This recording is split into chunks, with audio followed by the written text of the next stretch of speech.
Some video game history for you. As of our current point in time, the PlayStation 2 remains the best-selling video game console ever. Of course, as time goes by, that may eventually change, and hopefully it does.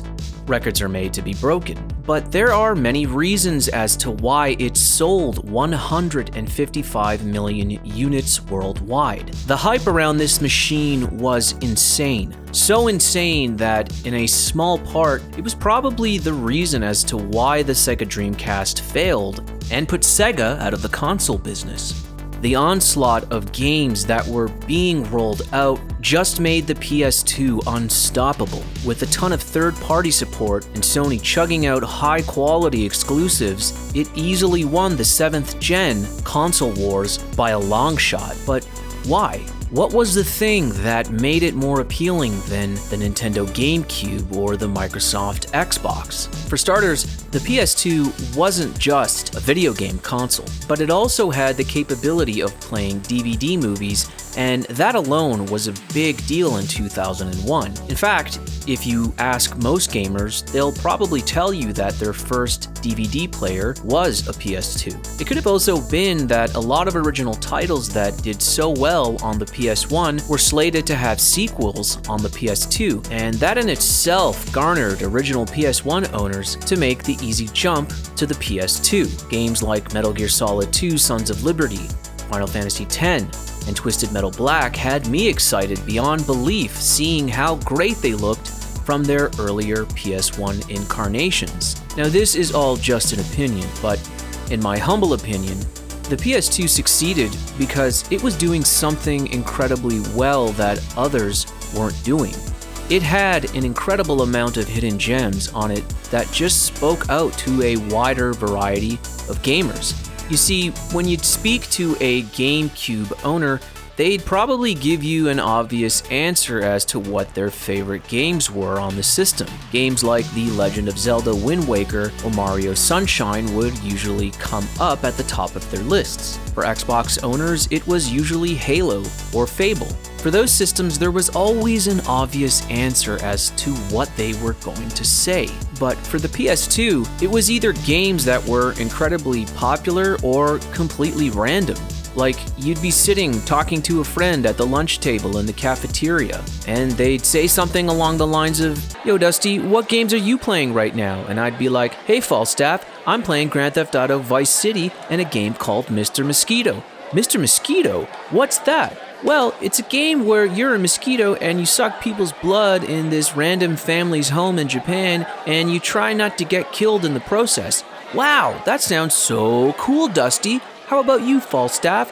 What are you playing on that PS Double?" "Me? Well, I'm playing Metal Gear Solid 2: Sons of Liberty and a game called Disaster Report." "Disaster Report? What's that?" "Well, it's an action-adventure survival game where this artificial island of the city you live in is slowly collapsing and the player is tasked with surviving and escaping. In order to escape the island, the player must avoid falling buildings and debris caused by periodic earthquakes." Very, very cool, Falstaff. Want to go smoke cigarettes under the football bleachers? You bet, Dusty. Want to go study in the library, Falstaff? You bet, Dusty. It wasn't uncommon to name drop games you were playing on the PS2 and not have someone not know or even hear about them because the PS2 game library was massive and had a wide range of appeal to many gamers. More so, it wasn't uncommon for AAA developers to make hidden gems that later on have garnered more appreciation over time from when they were initially released. The PlayStation 2 is the undisputed champion of hidden gems. Fight me, bro. And you don't really have to look all that far to find something you'll like.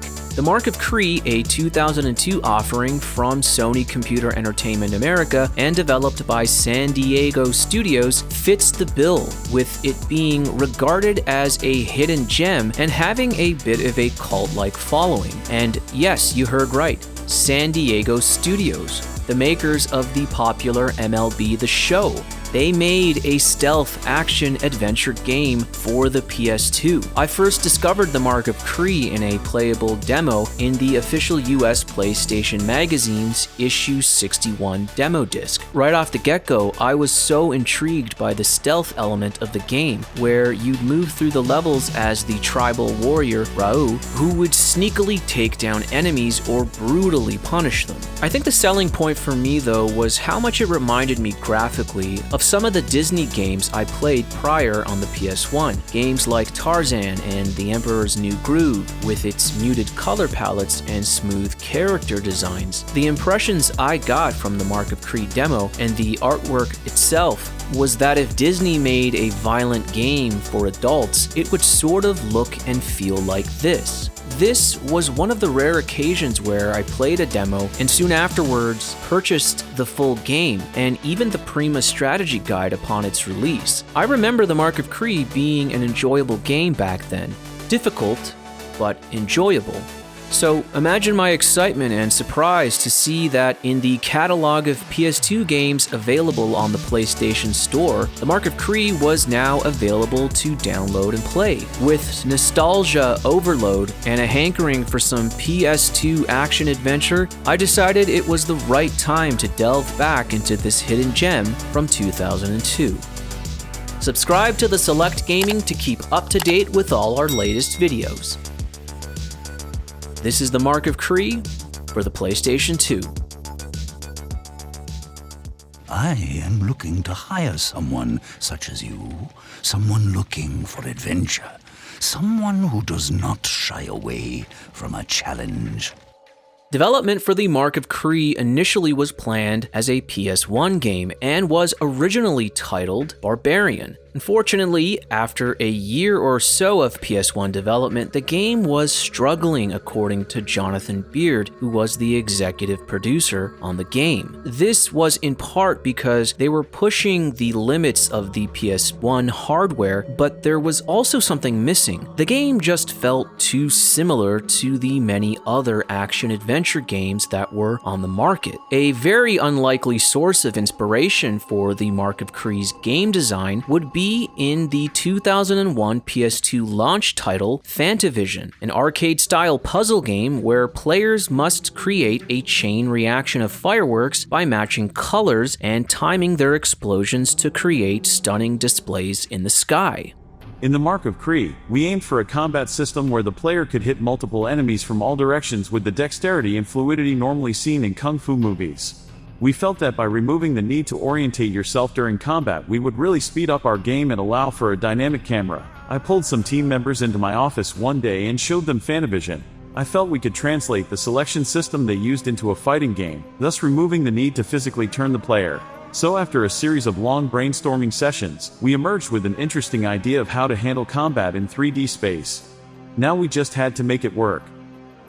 Our story of the Mark of Kri is set in a mythical world inspired by Polynesian and indigenous cultures, and it follows the story of Raoh Utu. The game begins with Raoh living in peace in his village, but soon he is visited by a seer who tells him that an evil force known as the Dark One is plotting to take over the world. After unknowingly being deceived and hired for a job by the Dark One himself, Raoh is told to head to a location where he can then eat the fruit from a sacred tree. After eating the fruit from the sacred tree, an oracle then informs Raoh of how he can move forward with his destiny and defeating the Dark One. But he is not alone, as he is accompanied by his trusty bird Kuzo, who helps him in his quest. Along the way, Raoh encounters many enemies who are a part of the Dark One's army. As Raoh progresses on his journey, he learns more about the Dark One's plans and the history of his world. In the end, Raoh faces off against the Dark One and his minions in a final battle to save the world. Throughout the game, players control Raoh and Kuzo as they fight their way through enemy-filled environments, using a combination of weapons and stealth to overcome obstacles and defeat foes. With the beginning of every level before the player journeys out into the world, we find ourselves at a local tavern owned and operated by the character of Rongo. It's here in the tavern where you'll meet characters that either hire Raoh to carry out tasks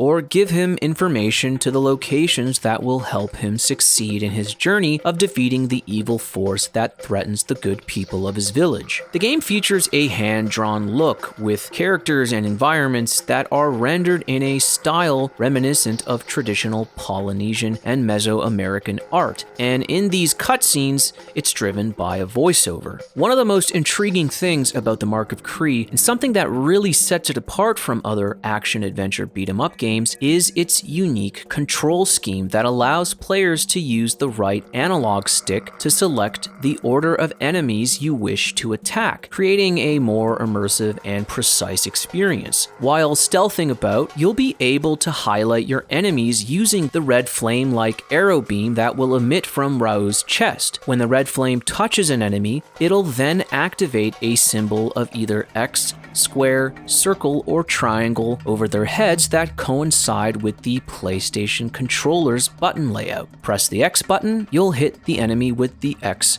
over his head. Press the circle, then X button, you'll hit the enemy with the circle over his head, then the enemy with the X over their head, and so on and so on. In bashing the buttons about, it sometimes makes for some interesting combos and vicious attacks. At any point, you can refer to Rao's combos in the menu screen, and slowly you'll start to have your favorite go-to combos with your style of play. When you want to lock off your enemies, just press down on the right analog stick, and it'll deselect the enemies for you to roam freely again. As satisfying as it is to go beast mode and full out melee with your enemies, this is something that you strongly want to avoid in the Mark of Kri. The game has a deep focus on stealth, and it's really the only way to get out alive sometimes. While stealthing about, you'll rely heavily on your eagle companion Kuzo by sending him off into the distance to scope out the area ahead as you then take on his POV for the lay of the land. You'll then decide how to make your move accordingly and avoid getting spotted. And man oh man,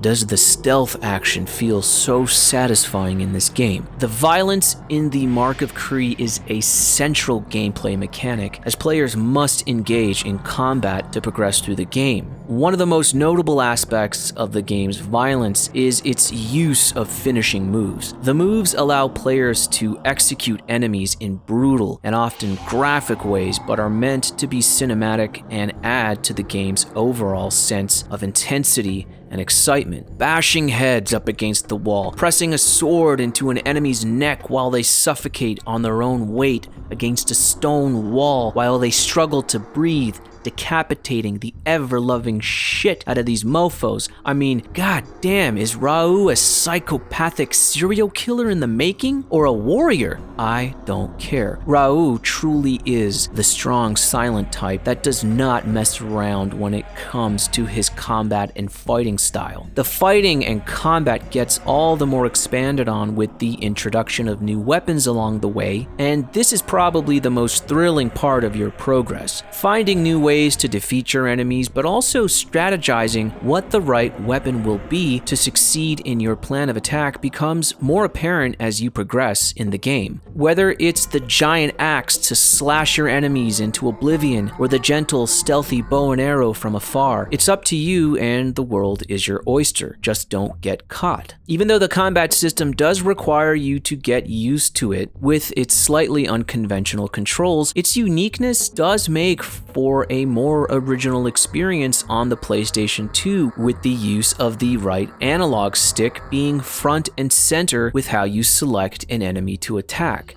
I just love hearing the hum of the red beam as you highlight the enemies. It just sounds like a crispy lightsaber and adds to the all more tense atmosphere and Rao's quiet aggression. The Mark of Kri is what I would describe as incredibly formulaic in its structure. You pass a level, you return to the pub to talk to someone who will brief you on your next mission. You pass the mission, you return to the pub, talk to someone again who will brief you on your next mission. Maybe you'll get trained in how to use a new weapon that you'll need for the next level. Then you'll go on to the next next level, etc., until the end of the credits. The sort of redundancy and repetitiveness could for some at times come off as limited in its appeal. This is only in comparison to games, for example, like Jak and Daxter or Grand Theft Auto 3. The Mark of Kri, even though yes, it's a PS2 game with better graphics and tighter controls than a PS1 game, feels evolutionary but doesn't particularly feel revolutionary. It's your basic linear beat-em-up game with a bit of stealth involved. When you were starting to get these open world games like Jak and Daxter and Grand Theft Auto 3 around the same time frame as the Mark of Kri, you can sort of see how a game like this wouldn't have gotten all that much attention from gamers. Even though the Mark of Kri was a relatively stellar title at the time, it just didn't come with the grand scale that the PS2 was capable of, and it sort of got pushed to the bottom of everyone's list, and that didn't help with the little to no marketing. Another thing that slightly hurts its reputation, and something that I have struggled with and still do on the second playthrough of this game, is its difficulty. The last level of the Mark of Kri is ridiculously hard, and this is coming from a guy who beat Moon Crystal. It's because of the last level in this game that the game's flaws slowly started to reveal itself to me, and that did leave a bad final impression on me from an otherwise well-crafted game for more than half of the experience.